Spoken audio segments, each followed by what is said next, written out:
Knowing. Her work can be found in PEP's pandemic collection, The Sky is Falling, and in the SFU 2021 Emerge, launching October 24th, and we have a little bit more to say about that in a minute. And she lives with gratitude on Hul'q'umi'num and SENÇO'EFEN lands, I don't know if I pronounced that correctly, on Salt Spring Island. Make sure I unmuted myself. Okay. So welcome. Good. Okay.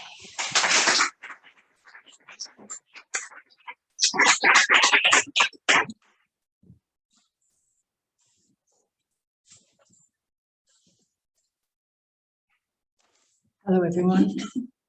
Hello. It's been a while. Yeah.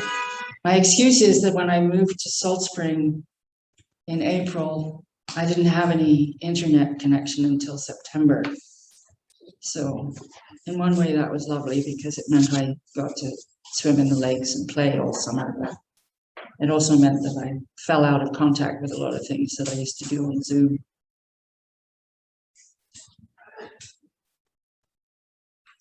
I'll just mention this anthology at the beginning. This is the 2021 anthology from the Simon Fraser University Writers Studio program.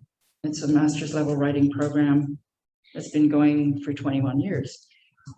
And it has various streams. This anthology has speculative fiction, young adult, poetry, nonfiction, and fiction in it. And I bought 2 copies of this, and I brought an extra copy along this evening. So there'll be something happening at the end of the evening where one of you could take one of these home. I'm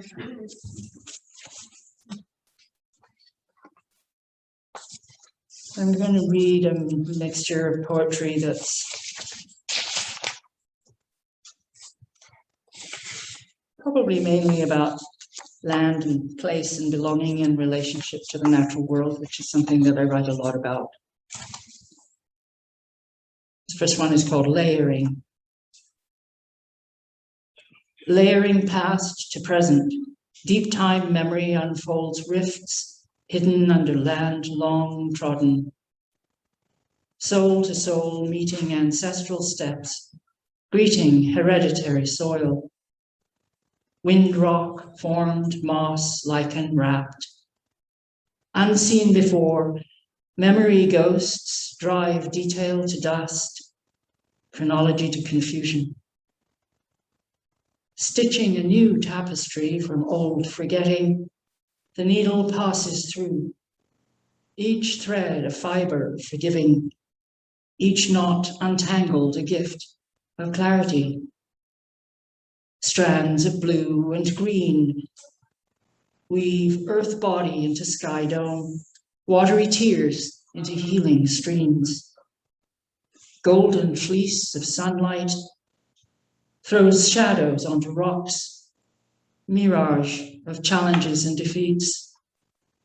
Rainbow colors drawn from well of loss bring vibrant witness, shape and form. Colors of darkness pierced by stars sing Earth's rhythms in harmony. Strands stitch into patterns, each a revelation of fecund beauty hidden too long from view. Hand to thread, heart glows, healing imprint of bruises left along the rutted road these feet have traveled. Generosity of reflection calls to mind the fondness, the fineness, the wholesome allness of days spent in this life's great adventure.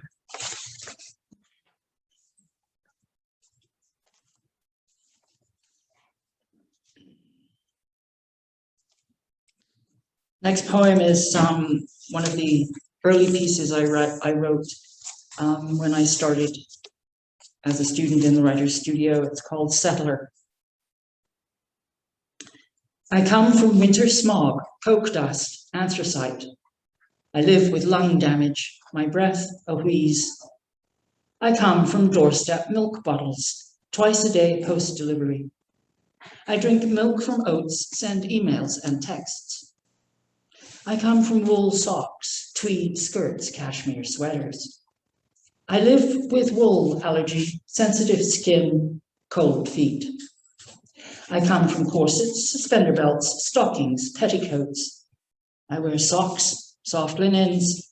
My one breast needs no bra. I come from double-decker buses, crowded streets, tube trains. I walk on forest trails, coastal beaches, grassy pathways. I come from oak trees, bluebells, cowslips. I breathe with balsam fir, camas lilies, starflowers. I come from hedgehog, badger, mole, weasel. I watch whale, eagle, sea lion, otter. I come from Shakespeare, Keats, Byron. I cite Miracle, Wagamese, Schofield. I come from monarchy, patriarchy, colonization. I am a settler on stolen land. I speak with the accent of the thieves.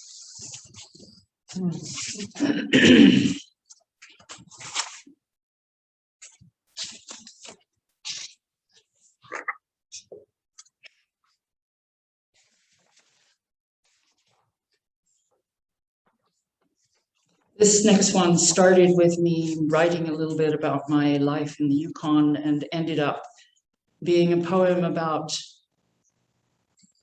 all the different places that I've lived in Canada and before I came. It's called Windowed Life. Windows cracked by melting permafrost, walls of log leaning towards rot, a piece of Yukon history tilting in time's endless wearing down. Eyes saw beauty in decay, heart leapt at tales of women and men who built a life from dreams of fortune in a wild and frozen land. Childhood home in England, grey sky shrouded, rain-seeped brick and mortar damp, warmed by winter fires of coal and gas, black smoke yellowing to smog. Windows of leaded glass, frosty patterns etched in nighttime's chill, melted by hot child breath, finger rubbed in morning sun. 7 days at sea, naive, unknowing of monarchy's role in empire building, colonizing Canada. Small brown house on Scarborough Bluff, patch of lawn, plot of vegetables, basement window view, grass and earth. 17 stories, high-rise view, busy streets, cluttered buildings, distant shimmer, Lake Ontario. Boardwalks, bike rides, parks and beaches, city life, streetcar tracks, rainbow plastic curtains, blurred, curious neighbors, window view. Gothic sandstone spires, my office view, hill of colonizer power. My home, suburban, windowed, monotony, consistency. Windows marked by ocean spray, 4 stories high, unkempt concrete procket. Victoria's crows and gulls wheel over flat roofs. Privileged by birth and color of my skin, each decade opened eyes and ears to colonizer acts, deliberate destruction, shameful settler history. 3 provinces, 2 territories, each place I lived on stolen land. I know the past cannot be changed. Only the future can be framed to lift up generations yet to come. Now I live on land whose ancestors I see in midden, mark, cedar bark. On forest's edge, my home, a sanctuary, a meadow view, through windows marked by pollen dust.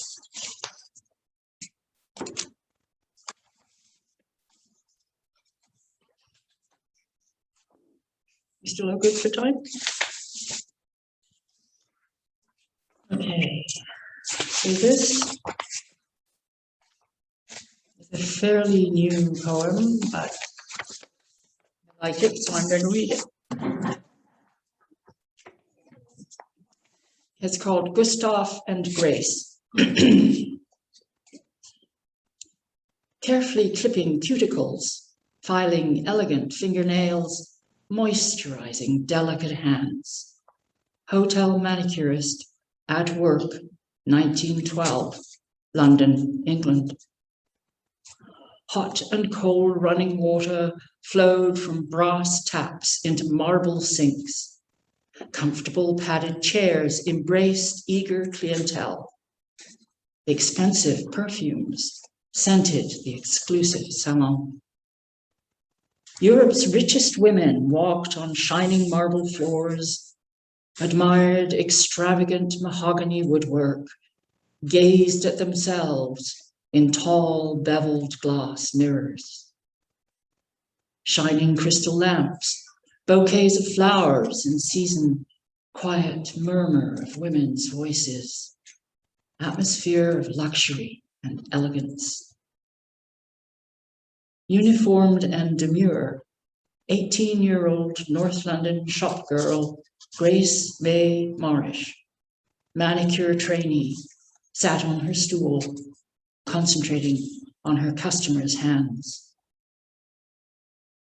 Aspiring to a career in high fashion beauty services for London's visiting elite, Grace had secured her first position in the recently opened Hotel Cecil on London's Strand. Carefully clipping ladies' hair less than a mile away in another new, elegant hotel, Gustaf Leonard Heck, recent immigrant from Germany, had secured employment at the German Court Hotel on Haymarket Street. A year later, love, marriage, a beauty salon, modest living quarters away from London's fashionable centre, Grace escaping parental control, Gustaf achieving his business aspirations. Shop windows facing the high street, patrons walking by, business grew along with the fetus nestled in Grace's womb. Confident that rumored troubles between Germany and England would soon find peaceful resolution, the seed of Gustaf and Grace's life seemed destined to blossom. Preparing for their baby, Gustaf and Grace never spoke of the Aliens Restriction Act. Gustaf made a crib, Grace knitted. They waited, hoped, until that day when Mr. Bailey, local policeman, knocked with warrant in hand. An unlikely prison, Italian architecture, vaulted ceilings, lofty windows, Alexandra Palace. 3,000 German, Austrian, Hungarian internees, side by side, plank beds, no cells, no walls, employed in makeshift workshops, fed on rations barely sufficient for survival. Gustaf was taken 4 miles from home to that prison. Grace left alone her first pregnancy. Dirty Hun scrawled on pavement outside the salon. Rotten food smeared on windows. Grace trapped in fear of neighbors. 1 month later, a baby girl was born. My mother, Phyllis Gwendolyn Heck.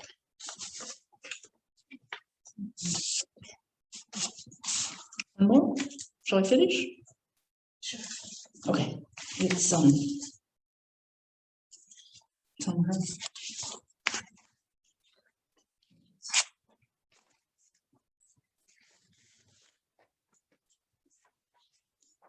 This is a recent one about my new place on Salt Spring. A new home. I turn down a no-through road. It's frog and newt season, please slow down.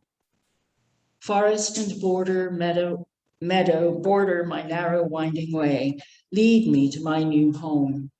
Cedar clad and tranquil, my 280 square foot tiny home on wheels rests between meadow and forest.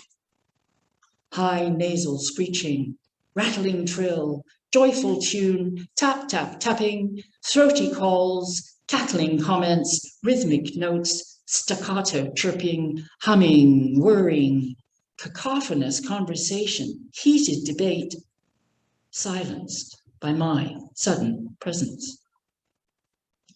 Newly opened salmonberry flower, bronze-trunked, green-needled, umbrella-leafed, I follow a track that winds up and around, down and through moss-covered rock mounds.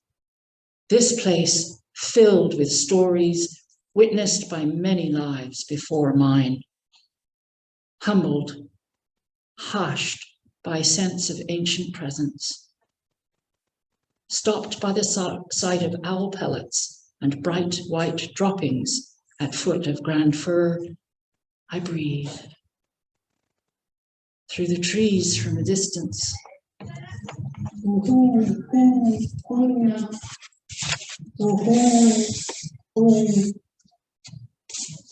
That's it.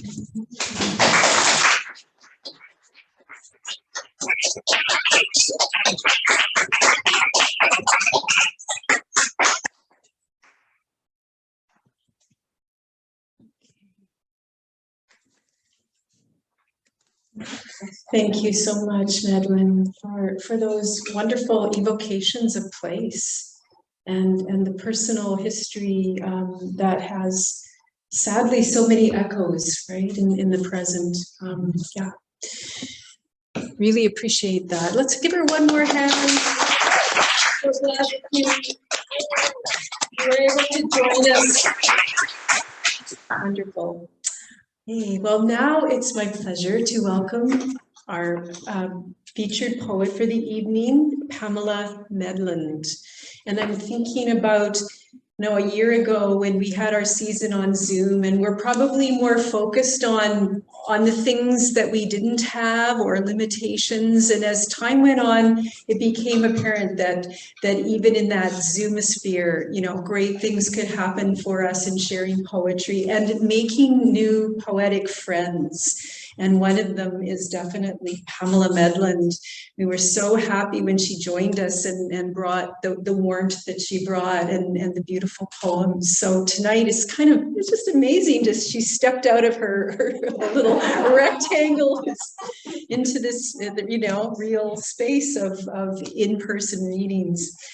So Pam's poems have appeared widely online and in print in Canadian literary journals and anthologies. Originally from the West Coast, Pam currently lives in Calgary in Treaty 7 territory, Metis Nation Region 3, where she serves as director of the Airdrie Public Library. And Echo of Ash is Pam's debut collection. Welcome, Pam.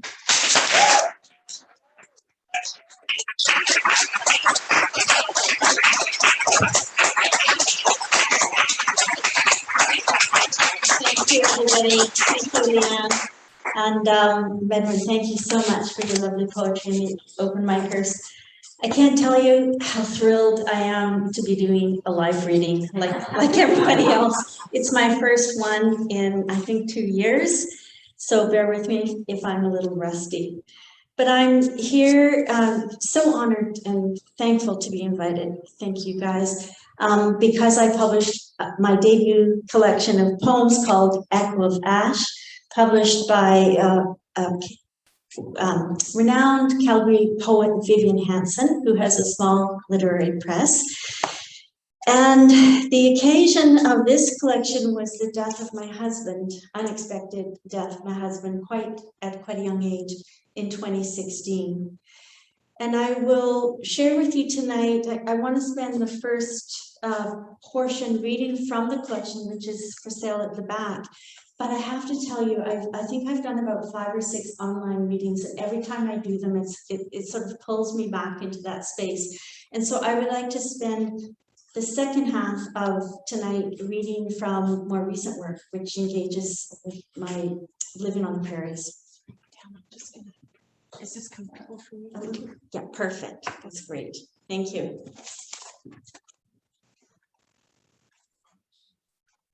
I claim the death watch, widow's last right and duty. Your shroud deceives me, lifting shadowless in wind, light breath, a moonless night. Which is a Tanka. He's not supposed to have a title, but I've cheated and called it Death Tanka.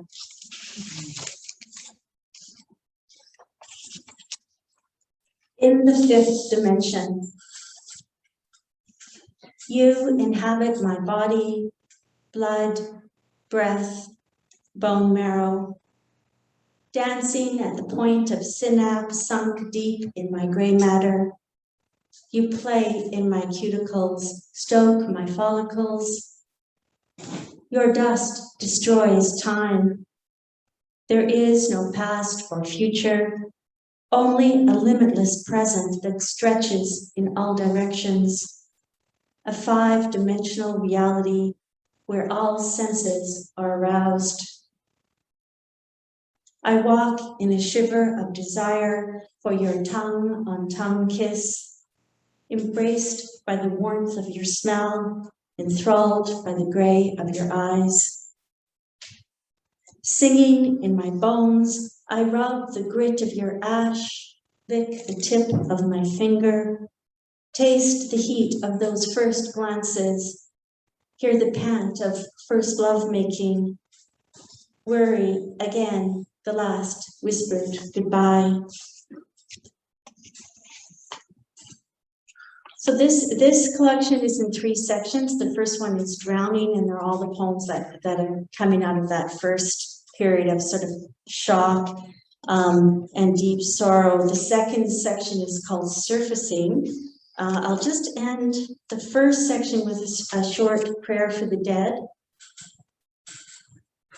Smell thunder, thrash the dream's beat. Stroke moss in the stream's rocky flight. Straddle sun and moon, shattered red night. As lichen bleaches dark boulders, see wings of birds turn white. Sleep the long journey, awake in the light. So as I mentioned, the second section is called Surfacing. Often when you're pulling together a collection, you're looking for some kind of narrative arc, and the usual one that you hope to see in a book on grief and loss is a movement towards some kind of healing. I'm not really sure that, I'm 5 years on and I don't feel healed. I don't really know if anybody has gone through this experience, whether you're ever healed. But there is definitely some movement, I think, if we're lucky. This is still in the early days. It's called the Year of the Dead. Some cultures celebrate the turning year with feasts and song, drumming goodbye to the dead, tap dancing to the bony rattle of death. But I, not believing in the soul, dread the turning year, the time when friends and family say, move on. As months pass, you come nearer to me in that imaginary world in which we live. You smile, tell me I'm getting closer to your age. You're always smiling, teasing me for my tears, saying things like, come, walk with me on the sand, see the hailstorm or the lightning, pointing out things around me I no longer notice, blanketed as I am in sorrow. Our world is brighter now that you are dead. Nothing much happens here. Moon casts less shadow than I walk in daily. In this phantom land, white hares run, wind howls, just as it did a year ago when we hiked bluffs, hunting for prairie crocus in an early spring.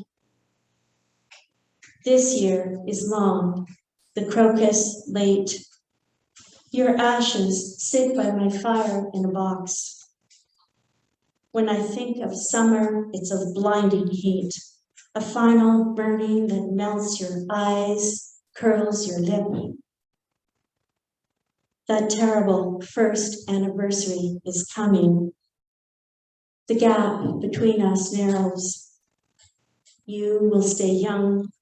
When I catch up, there will be a final reckoning, long past when friends and family expect grief to end. They won't be part of the decision I'll make then. It will be you, that image of your younger self that counsels me, that answers why stay in a world where I age past your youthful vitality, that says yes to the living, no to the dead, or bids me join you in a somber dance down that dark path you took before me.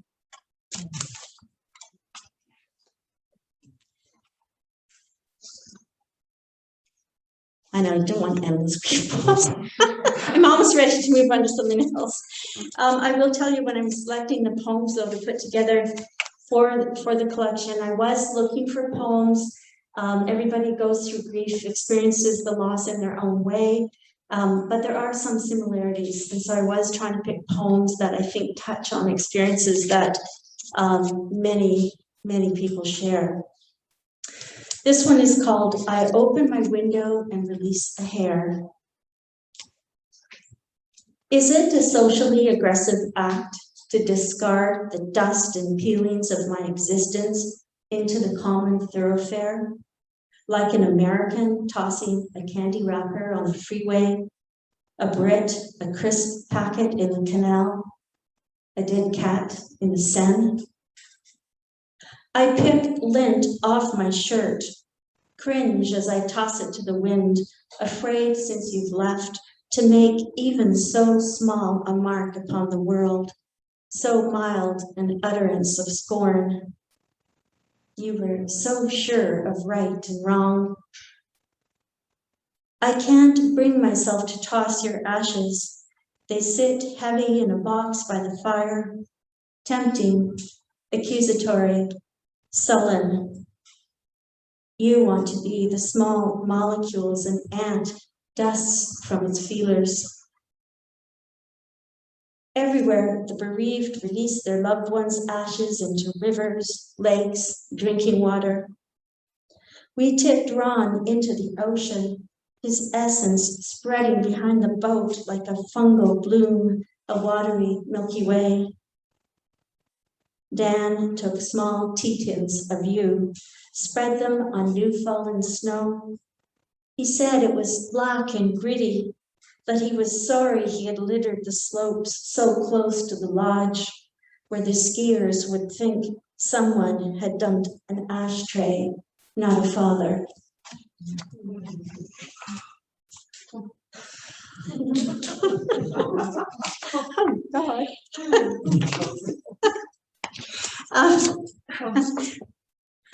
Just a few more. My husband always wanted to go to Chicago, and we lived, I was going to tell Medway, I am an SFU graduate myself many years ago, and then went to school at the University of Toronto. And so we could have gone to Chicago, and we never did. But after he passed, I did have a chance to go to Chicago by myself, and it's called Chicago Without You. Lights and windy cornets blow down Michigan Avenue. Bluesmen moan pyrotechnics through towers not tumbling to piers still standing fast. All this and you are gone. Moss lingers in Lincoln Park. Long light tumbles down Diversey.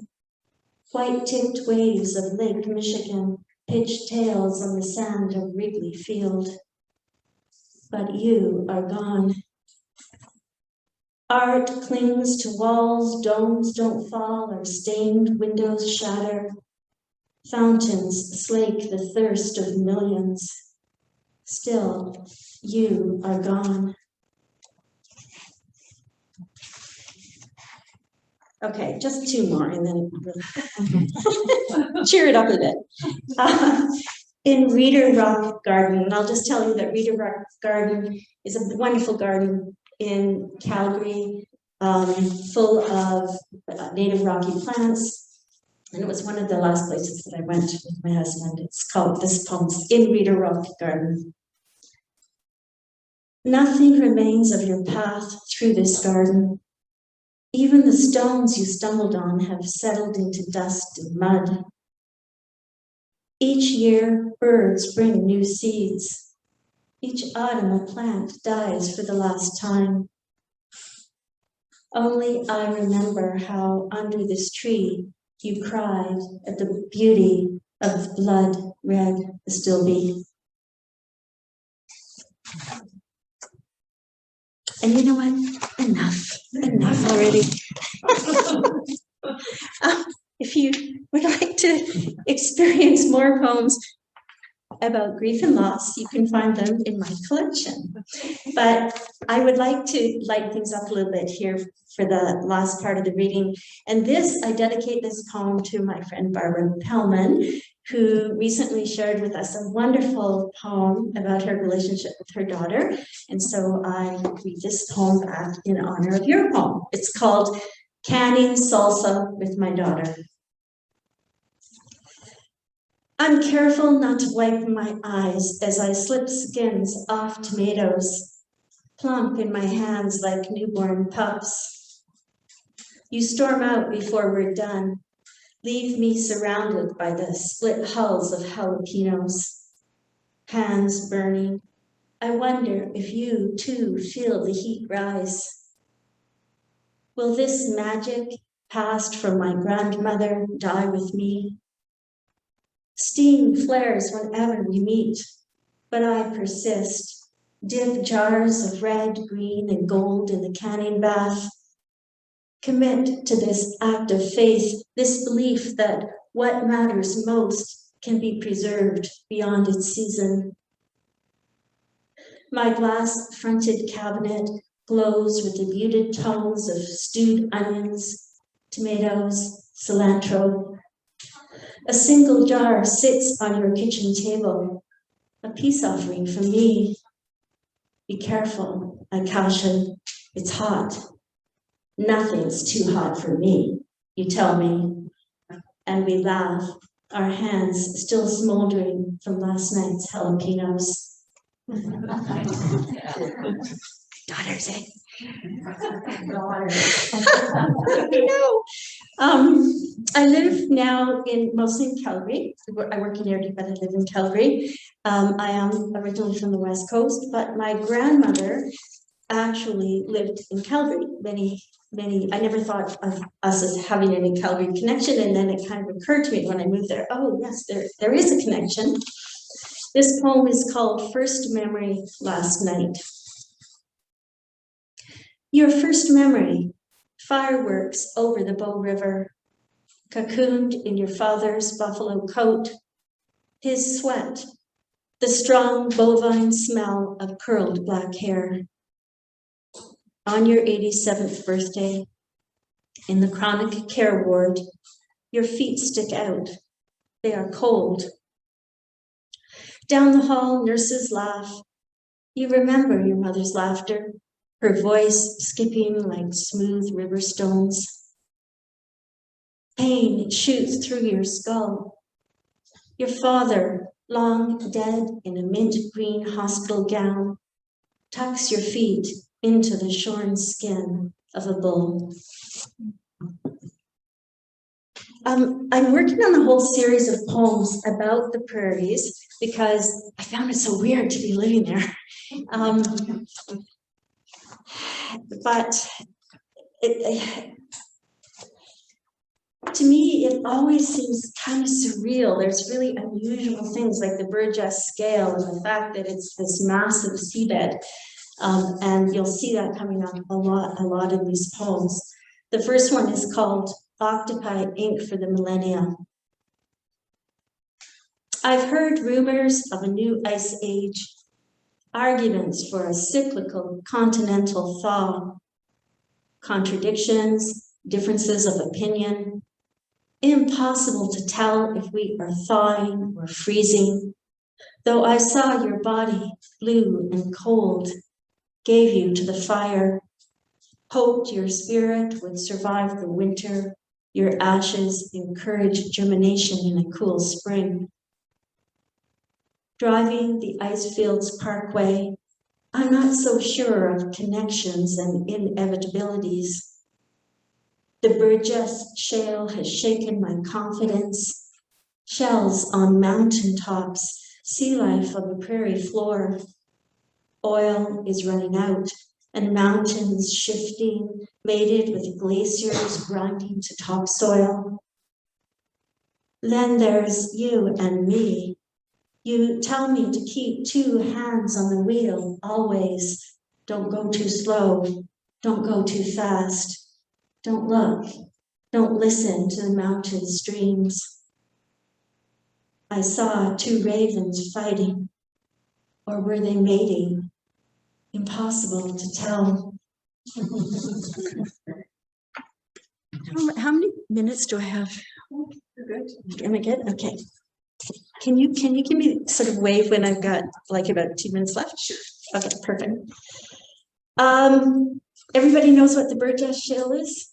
Shells at the top of the mountain? Okay, Burgess Shale. I curl beside you in my shell, listen to the waves call. Here on the wide inland sea, wind ruffles grasses.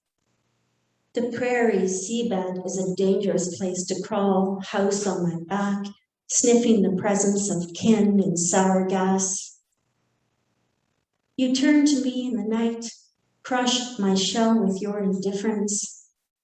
Rock piled on rock, imprint of lives snapped in one small suspension of breath.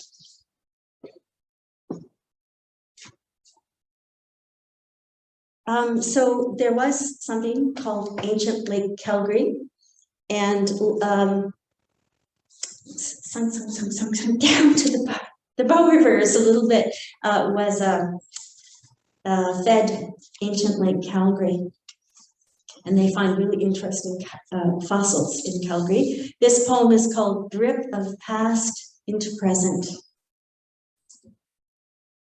In the mornings, damp glacial air rises from gullies, incised green against Patterson Hill. That's where I live.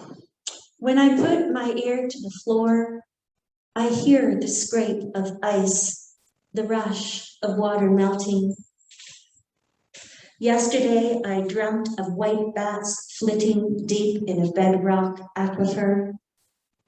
Today, I sit on an ancient beach, search the far Montgomery shore for mammoth and camel, trace patterns in the dust of fossil fish.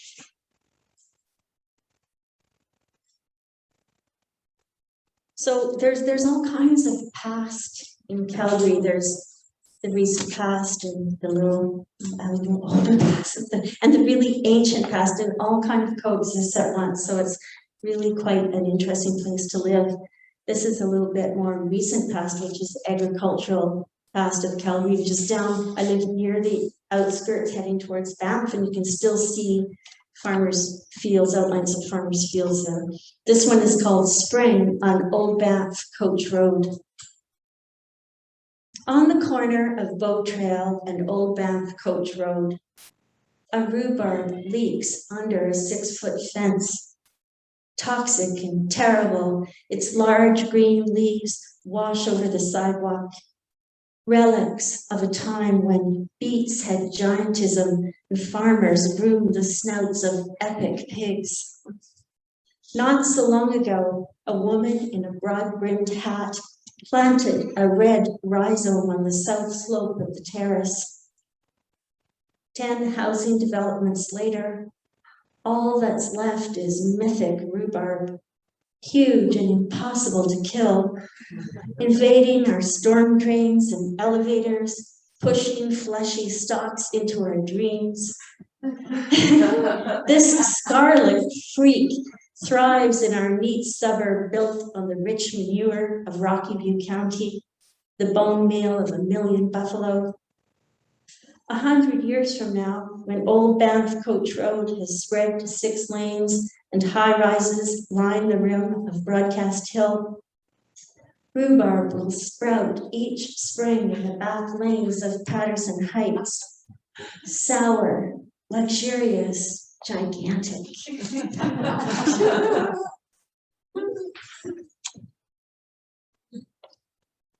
Okay, I try really hard not to feel like a fish out of water there, but sometimes I do, and I think you can hear it coming out here. It's called Snagged in the Foothills. Snagged in the foothills, wind rustles pine and fir, shakes aspen, snaps poplar, roars onto prairie with fistfuls of rain and hail. Sitting out the storm in an Eau Claire diner, I wink at the severed head of a buffalo, watch a woman check her iPhone, hear hooves drum in a distant drive lane. Yesterday, I tired of the plain.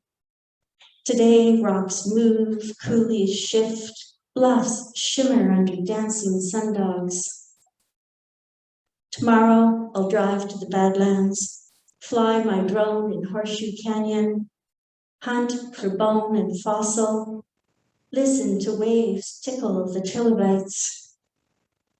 But today, I'm backwatered in the West Village, listening to the rush of glacial melt, tiptoeing through the till of what was to what will be.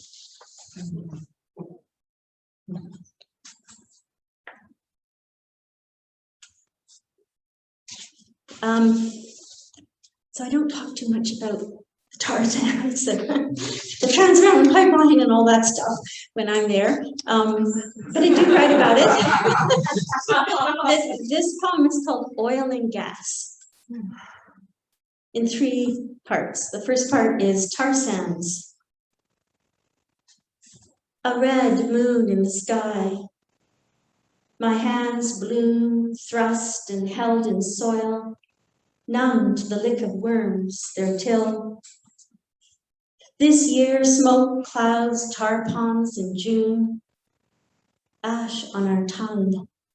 We smell, we taste, flames spit from couch grass, sour gas in the air. Camp. In the city, we choke on glass.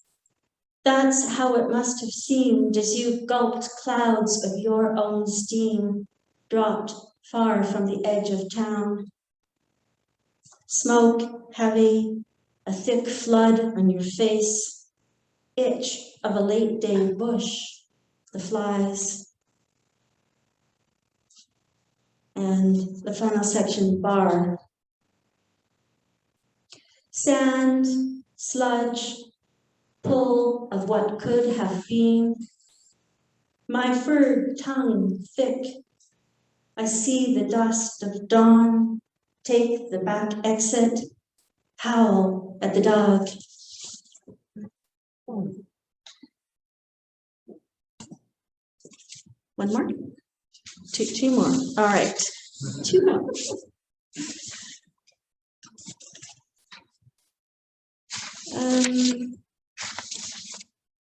Okay, I will do these 2. This one is called Highway Tales. Deerfoot, stony, and sarcy trails, fleet black ribbons of swiftness, once footpaths of the buffalo and pronghorn. Listen, the hawk calls, its certain target clear on the prairie, where there are no fences or meridians, only wide blue sky and a story waiting to be cut short. Blackfoot, Shaganappy. A coyote trots in the dip between 2 highways, alert, focused, intent, disappears into morning mist. I feel I've let her down, But my guilt means nothing to the coyote, satisfied with the warmth of a recent kill. Crowchild trail wakes in the morning, clouds pink over the river. Ditch hares leap with the itch of their turning pelt. Coyote has lost her way. We on the highway trust that she fades to the open plain.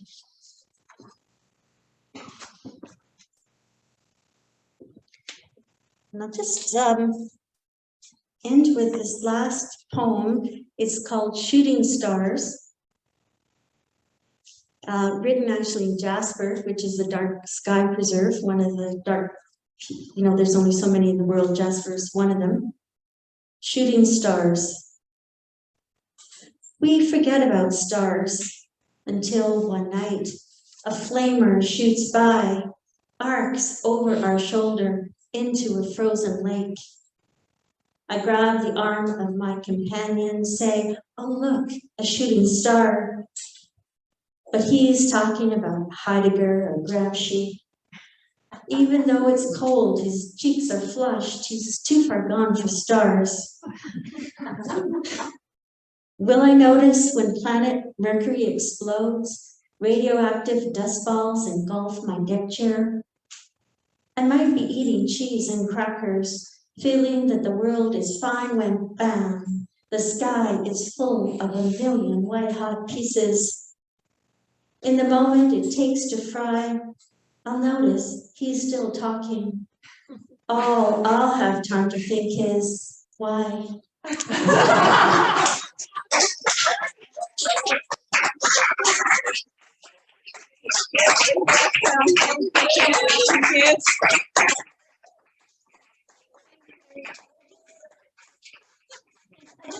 That I have a couple of copies of this book. It's called Weather Shift. It's launching tonight in Calgary, if you can believe it. But if you're interested in Calgary poets, it has, there's lots of poets in Calgary, but this collection has about 8 or 9 of them. And one of them is Wayman Chan. He was just announced this week. He won the Writers' Trust Award, which is a $25,000 prize. So if anyone's interested, I've also got this. Thank you for listening.